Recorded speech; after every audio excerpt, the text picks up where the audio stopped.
Hello Thibaut, comment tu vas? Ça va tranquille et toi, Mel? Yes, ça va nickel. Alors aujourd'hui, on va parler d'un sujet. C'est la mentalité du créateur de contenu, parce Ouais. qu'aujourd'hui, la création de contenu s'élargit de plus en plus. Mm, Et il y a beaucoup de personnes qui font des hauts et des bas, mm. parce que bah, la créativité, ça va, ça vient, l'inspiration, ça va, ça vient. Et donc, on va leur donner des conseils pour pouvoir gérer toutes ces montagnes russes de la création de contenu. Ok, t'es prêt? Let's go pour le mindset Nickel. du créateur. Yes. Alors du coup, le premier conseil qu'on va pouvoir aborder, est-ce que tu l'as le premier conseil? Le premier conseil, Ouais, t'en rappelles? bah déjà on en parlait tout à l'heure, c'est le pourquoi, le why. Exactement. Pourquoi tu crées du contenu? Yes. Je pense que c'est le meilleur conseil qu'on peut donner à une personne quand elle se lance dans n'importe quoi en réalité, mais Ouais. encore plus dans la création de contenu. C'est peut-être le après. Je pense déjà faut se lancer, commencer, tu vois. Ouais. Tu commences à créer du contenu, peu importe ce que c'est. Et après, là tu dis pourquoi je crée du contenu pour tenir sur le long terme. Quand tes stats elles seront hyper basses, tu auras ton pourquoi et tu seras encore motivé. Donc toi, tu le mettrais Ouais. après s'être lancé? Bah, c'est pas le plus important quand tu commences. Le plus important quand tu commences, c'est de se lancer. C'est vrai. C'est C'est les t'as, premiers t'as pas. fait Ouais. la moitié du chemin quand tu t'es lancé. Et il y en a Ouais. beaucoup qui n'arrivent pas à se lancer, qui vont jamais commencer, tu vois. Et du coup, quand tu es au stade du why, c'est-à-dire que tu détermines ton pourquoi, qu'est-ce que tu vas te poser comme question? Est-ce que Bah, toi, tu as déjà, trouvé ton why, toi, de la création de je contenu? pense, ouais, il est peut-être pas précis. Et je pense qu'il tu vois, il change un peu en fonction des années. Je pense les questions précises que tu dois te demander déjà à qui tu t'adresses.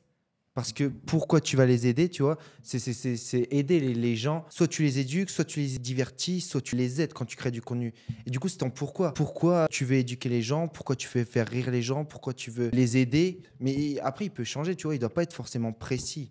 Oui, au début, Faut je pas se pense mettre la il pression. peut être large au début et après se préciser et même en fonction des tendances peut-être évoluer. Ouais. Mais il y en a une multitude. Enfin, je sais que moi j'ai discuté avec des créateurs de contenu. Il y en a ils veulent juste être connus. Il y en a ils veulent juste remplir Mm. leur ego, avoir de la notoriété. Ouais.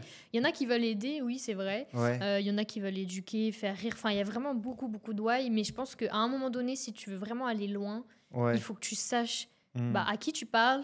Qu'est-ce que tu leur dis et c'est quoi ton objectif en fait? C'est vraiment ton goal ultime dans la création de contenu. Ouais. Et sans ça, t'as pas de ligne directive, je pense. Ouais, je suis Donc, complètement d'accord. premier conseil, déterminer le why Mm. pour pouvoir avancer dans la création de contenu. Et quand il y aura les baisses de motivation, avoir un Exactement. regain de motivation. Exactement. Deuxième conseil qu'on pourrait leur donner, c'est de développer une routine autour de la création de contenu. Est-ce que toi, tu as une routine autour de la création de contenu? J'ai pas forcément de routine. J'ai un process. J'ai un Ah, process. parce que là, sinon, on me donne des Enfin, conseils qu'on n'applique pas. Non, non, en vrai, j'ai un process plutôt, Ok. tu vois. Je me fixe par exemple 2 heures où je suis full en mode écriture, tu vois. Ok. Full mode écriture. Après 2 heures où je suis full tournage. Et quand je tourne, je fais plusieurs vidéos en même temps pour gagner du temps. Ok.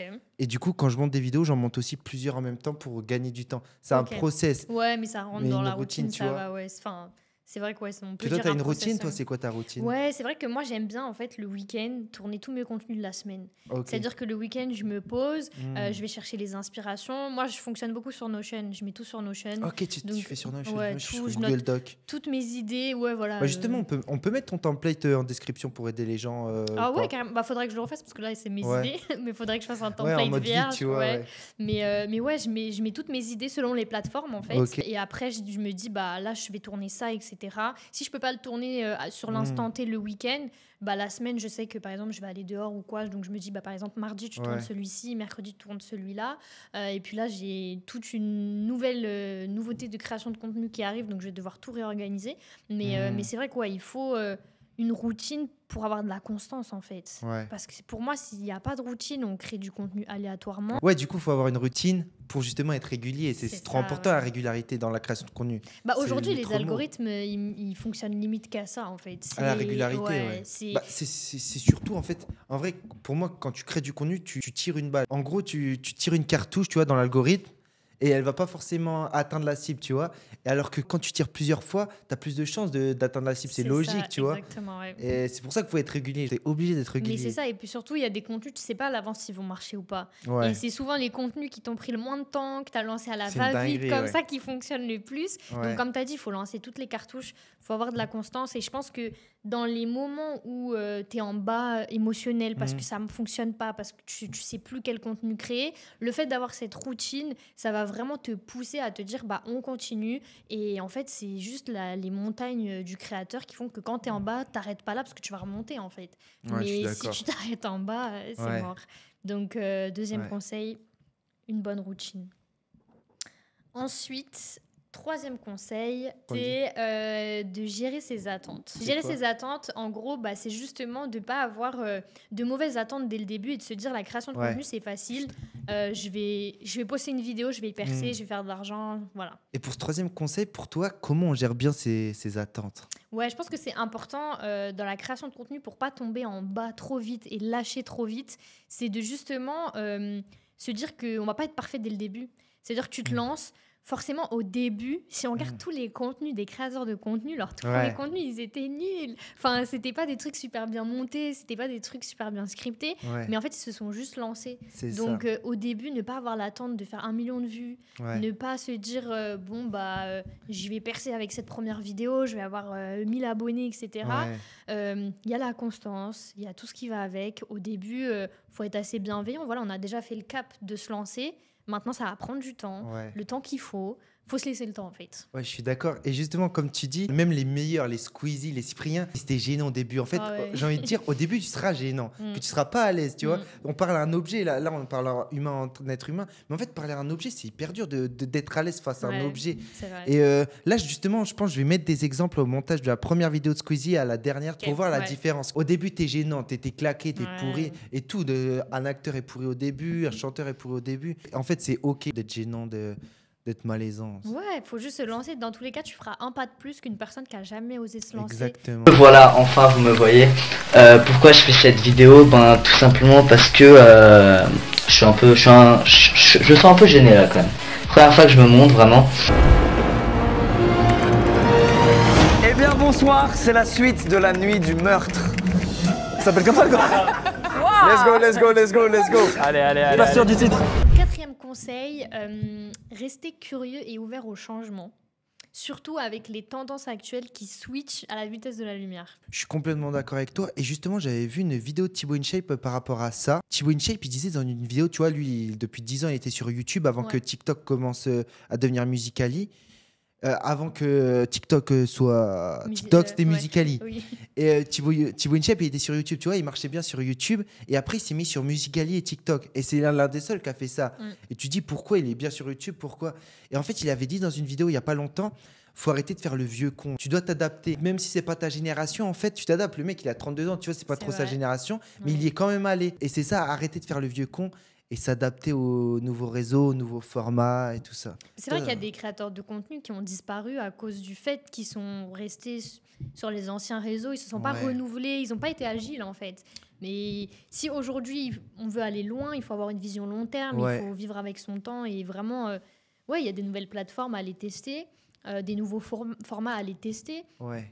Donc je pense que ouais, c'est super important. Cinquième conseil, et celui-là vraiment je trouve qu'il est important, c'est de s'entourer d'un environnement qui te soutient.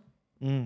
Parce que c'est quelque chose dans lequel tu te lances qui est tout nouveau, tu vas recevoir beaucoup de critiques. Mm. Et si tu n'as pas un mini environnement, ne serait-ce qu'une personne qui te dit let's go à part toi-même, ça fait toujours du bien, je trouve. Ouais, je suis complètement d'accord. Avoir un environnement qui te soutient dans tes projets de création de contenu. Et moi, je dirais aussi, je rajouterais juste une parenthèse, c'est de se taire quand tu crées du contenu, quand tu commences, tu vois.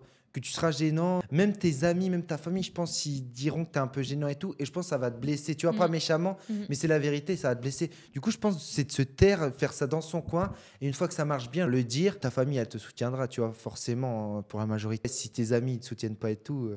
Bah, en ça, fait, tu fais le je pense tri. que c'est important de dire qu'il y a beaucoup de tes amis qui ne te soutiendront pas, en fait. Donc, c'est d'aller chercher ce soutien-là, peut-être dans les personnes qui ont commencé à créer du contenu comme toi, qui sont peut-être à un stade plus évolué, trouver des mentors dans la création de contenu, mais ne pas aller chercher du refuge forcément vers ses proches, parce que c'est peut-être pas eux qui vont t'apporter le premier soutien en réalité. Je suis complètement d'accord.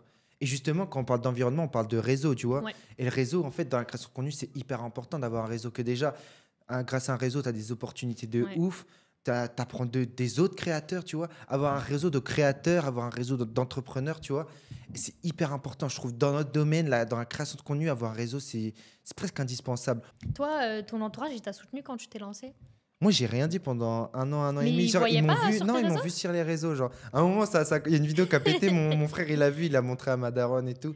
Mais non, je voulais pas que j'ai du mal à en parler, tu vois. Ouais. Tu t'affiches, tu t'exposes quand tu parles de création de contenu, t'affiches des idées et tout ça. J'aime bien te dire juste, je suis monteur vidéo, pas créateur de contenu, tu vois. Ok, Je dis- j'ai capté. genre, quand Même à quelqu'un me l'heure demande. d'aujourd'hui? Je te jure, quand quelqu'un me vrai? demande un métier, je dis juste monteur de vidéo. T'en parles facilement? Bah, moi, je sais que j'ai dû en parler dès le début parce que j'ai créé du contenu sur mes propres réseaux et en fait, ça s'est vu tout de suite. Ah ouais. Et ouais, bon, moi, j'ai de la chance d'avoir une famille qui m'a soutenue dès le début, même s'ils ne comprenaient pas forcément parce que tu t'exposes, tu dévoiles des choses quand même. Après, bon, tu dévoiles ce que tu veux, hein, mais genre. Enfin, je sais que moi, il y a des amis, par exemple, de ma mère qui me suivent. Et quand ils voient ma mère, ils disent: Ah, j'ai vu ta fille, elle a fait ça, elle a fait ça. Et du coup, elle est en mode mais tu connais mieux la vie de ma fille que moi-même. Genre, tu vois, elle était un peu gênée au début à se dire: Mais comment elle sait que tu as fait tout ça? Ouais, je vois. Bah, juste en regardant des stories, tu vois. Donc, non, ils m'ont quand même soutenue dès le début. Après, je sais que mon environnement, on va dire amical, a beaucoup changé. Moi, j'ai perdu beaucoup d'amis qui, au début, soutenaient pas, etc. Et ouais, j'ai gardé que, on va dire, c'est cliché, mais j'ai gardé que les vrais, tu vois. Ouais, Il y a que les vraies personnes qui, même s'ils comprenaient pas, ils étaient derrière moi, ils me repartageaient à fond. Même si mes vidéos, elles étaient nulles, vraiment, ils étaient à fond en mode let's go, tu vois. Donc, ouais, garder ceux-là. Et puis après, tu te crées un autre réseau. Et je pense pour le 5e conseil. Sixième. Pour le 6e. Putain, il est au 6e, t'es sûr? Ouais, c'est le dernier, là. Windows 13, ouais. Je pense pour le 6e conseil, ça serait de célébrer les petites victoires. Qu'est-ce que t'en penses? Ouais, obligé. T'as un truc à dire ou pas dessus? Bah, moi, je te laisse l'honneur. Hein. Je vais parler beaucoup. Ouais, je pense que c'est super important de célébrer les petites victoires parce que, en fait, ça va être comme un tremplin. Tu vois, c'est comme un escalier que tu montes et en fait, si tu célèbres pas chaque marche, ça va être difficile de tout monter. Hein. Ouais. Donc, des tout petits trucs. Mais par exemple, rien que bah là, tu disais, c'est courageux de se lancer sur son propre réseau social. Moi, ma toute première story que j'ai mis, où je parlais face cam, où il y a des gens qui regardaient, il y a des gens qui se moquaient, etc. J'étais en mode, purée, bah tu l'as fait, tu vois. Tu célèbres cette petite victoire, t'es en mode, ouais, tu l'as fait. Ah ouais. Donc, célébrer tous les petits trucs où tu as eu le courage de passer le cap alors que tu avais peur de le faire, tu vois. Ouais, je suis complètement d'accord avec toi. Tu le fais, toi? Non, je le fais pas, justement, mais c'est un très, très bon conseil. Bah, je te le donne alors. C'est un très bon conseil. Et du coup, pour le dernier conseil, je pense que c'est super important d'avoir un mindset stoïque. Est-ce que tu peux nous en parler? Moi, j'aime beaucoup la philosophie du stoïcisme de Marc Aurèle et tout ça. Et la philosophie du stoïcisme, elle nous dit de toujours rester neutre, ne pas s'enjailler. Par exemple, si tu fais des millions de vues, mais ne pas être triste quand tu fais pas du tout. Par exemple, si tu as passé des heures sur une vidéo et qu'elle fait que 10 vues, en fait, au lieu d'être triste, de dire putain, j'ai perdu mon temps et tout, juste rester neutre, tu vois. Et justement, quand tu fais des millions de vues, ne pas s'extasier, être fou, se dire que je serai une grande star et tout, rester neutre, parce que comme ça, tu tiens sur le long terme et tu n'es pas dépendant des stats, tu vois. En plus, tu sais, en tant que créateur de contenu, quand tu vois des stats qui sont mal, ça peut te faire mal. Tu vois, c'est dur, mais je trouve que c'est s'entraîner à être neutre. Ouais, quand l'algorithme, il te banne, là. Ouais, mais surtout, il y en a, ils font des burn-out, tu vois, à cause des stats. Ça rend fou, les stats. Ouais. Bon, ok, j'espère que vous avez kiffé ces conseils et que vous allez les appliquer si vous avez envie. Et n'hésitez pas à nous dire en commentaire si vous avez des sujets que vous aimeriez qu'on aborde ou des personnalités que vous aimeriez voir sur le média.